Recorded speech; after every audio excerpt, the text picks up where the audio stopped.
Il mio primo gol in Serie A credo che fosse stata contro il Como, quando giocavo a Bari, fuori casa. Era un tiro fuori area di sinistra, se non sbaglio. Contenta di fare il primo gol, ma dispiaciuto per la partita. Un mese dopo ho fatto la mia prima tripletta in Italia e contro il Riviera di Romagna in casa. È stata una bellissima giornata, mi ricordo bene.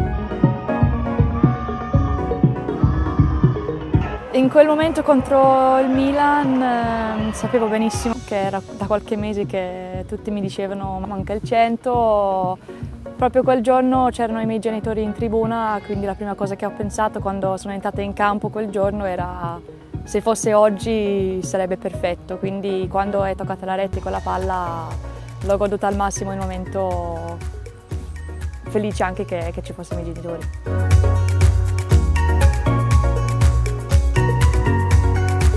Col tempo credo di essere diventata molto più generosa, cerco magari la compagna invece di tirare e basta, però sicuramente questo viene con l'esperienza, cercare di vincere perché la cosa più importante per la squadra è fare punti, quindi se trovo la mia compagna in una posizione migliore io la passo la palla.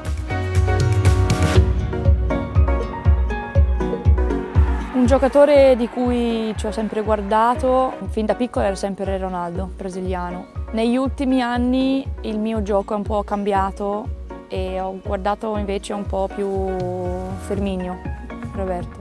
Il suo modo di giocare, di cercare sempre la compagna, però sempre fare dei gol assurdi, mi è sempre piaciuto, quindi ultimamente mi piaceva guardare lui, soprattutto quando era nel Premier.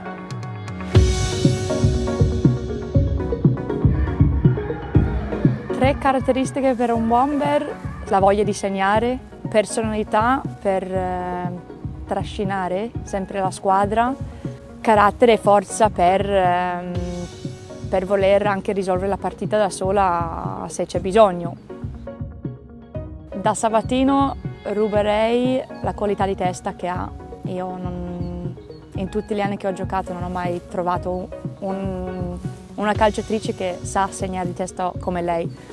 Praticamente mette la testa dove la gente ha paura di metterla e fa sempre gol. Questo lo ruberei sicuramente. Da Mimmo, a parte quel mancino che ha, la qualità che ha anche per servire le compagne.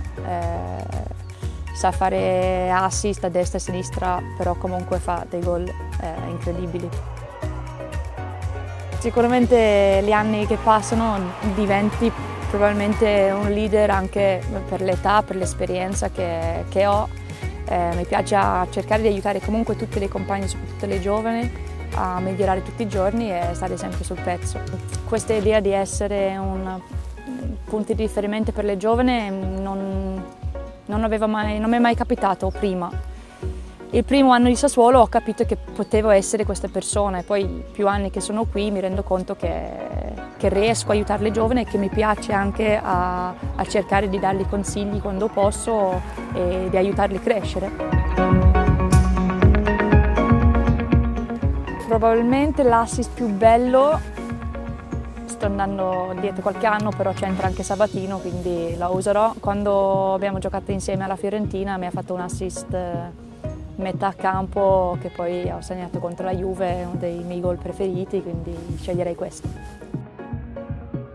Il gol che mi viene subito in mente è il gol contro la Roma quest'anno.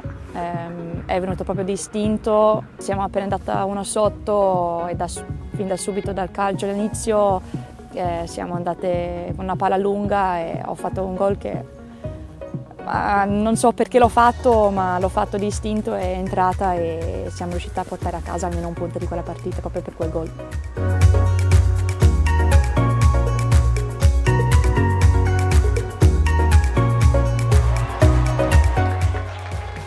La prima persona che mi ha fatto calciare un pallone, indecisa tra mamma e papà, perché anche mia mamma ha giocato a calcio a 5. E quindi sono un po' cresciuta guardando lei di venerdì sera andare a giocare con le sue amiche. Però sì, i primi ricordi, calciava qualsiasi cosa in casa e è cominciata lì, diciamo. Mia mamma ha sofferto tantissimo quando ho deciso di venire in Italia, però era molto consapevole che fin da piccola io volevo fare solo la calciatrice. I miei erano le uniche due persone che capivano cosa era per me e che era l'unica cosa che mi rendeva felice al 100%, quindi solamente grazie a loro che se io sono qui ad oggi.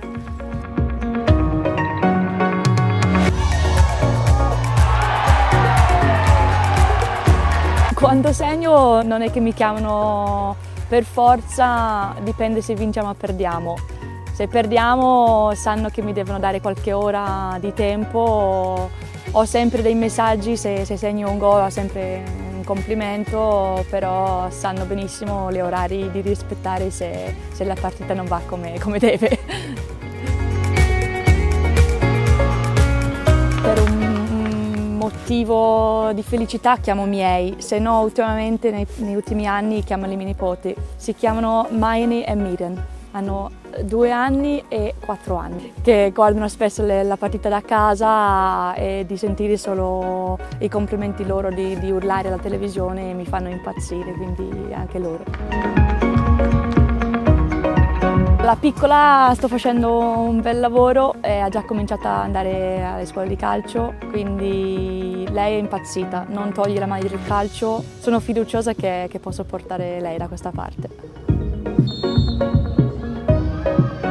Chi sarei senza calcio? Sicuramente in Scozia, anche prima di arrivare in Italia avevo un lavoro, quindi probabilmente sarei continuata su quella strada.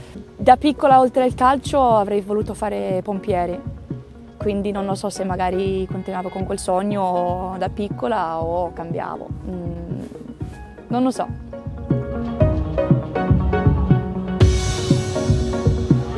Cosa darei a una piccola Lana con la testa di oggi?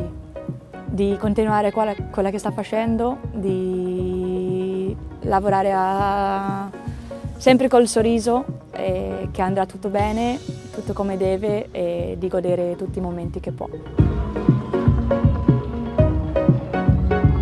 La mia esultanza di quest'anno è cambiato semplicemente per un motivo di preparazione, c'era le freccette nell'albergo.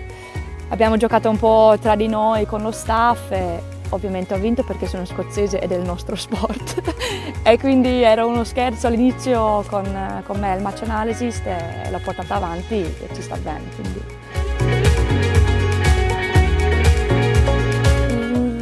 Tra l'anno scorso e 2 anni fa una delle mie esultanze era comunque questo, parte perché ho perso una grande amica che è sempre lassù e quindi ogni tanto ci penso a lei, magari dipende il momento dell'anno, se ha passato un compleanno o il periodo, quindi sì, dipende cosa mi ha passato per la testa.